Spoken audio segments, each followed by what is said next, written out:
ಒಬ್ಬ ವ್ಯಕ್ತಿ ಅಂದರೆ ಆ್ಯಸಿಡಿಟಿ ಇರೋಂಥ ವ್ಯಕ್ತಿ ಮಲಗಿರ್ತಾನೆ ಅಂದ್ಕೊಳ್ಳಿ, ಡೀಪ್ ಸ್ಲೀಪಲ್ಲಿ ಇರ್ತಾರೆ. ಆ ಸಂದರ್ಭದಲ್ಲಿ ಇದ್ದಕ್ಕಿದ್ದಂಗೆ ಬಹಳಷ್ಟು ಒಂದು ಕೆಮ್ಮು ಉಸಿರಾಡೋಕ್ಕಾಗಲ್ಲ, ಹೋಗಿ ವಾಂತಿ ಮಾಡಬೇಕಾಗುತ್ತೆ. ಈ ಥರ ಒಂದು ಸಮಸ್ಯೆ ಕೂಡ ಫೇಸ್ ಮಾಡ್ತಾರೆ. ಇದನ್ನು ಸರಿ ಮಾಡೋದು ಖಂಡಿತ ಇದು ಒಳ್ಳೆ ಕ್ವಶನ್ ಕೇಳಿದ್ದೀರಾ.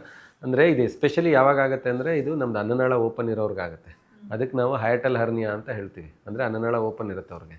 ಅವ್ರೇನು ಮಾಡಿರ್ತಾರೆ, ಮಲಗೋದು 11 ಗಂಟೆಗೆ 10ವರೆಗೆ ಮಲಗ್ತಾರೆ ಅಂದರೆ 8ವರೆಗೆ ತಿಂದಿರ್ತಾರೆ.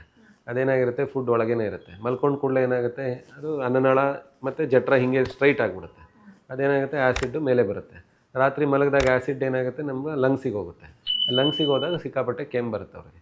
ಅದರಿಂದ ಈ ಥರ ಸ್ಪೆಸಿಫಿಕ್ಕಾಗಿ ಈ ಥರ ಪ್ರಾಬ್ಲಮ್ ಇದ್ದವ್ರು ಏನು ಮಾಡಬೇಕು, 6:45 7ಗೆ ಊಟ ಮಾಡಿ ಅಟ್ಲೀಸ್ಟ್ 3 hours ಏನು ಫುಡ್ ತೊಗೋಬಾರ್ದು.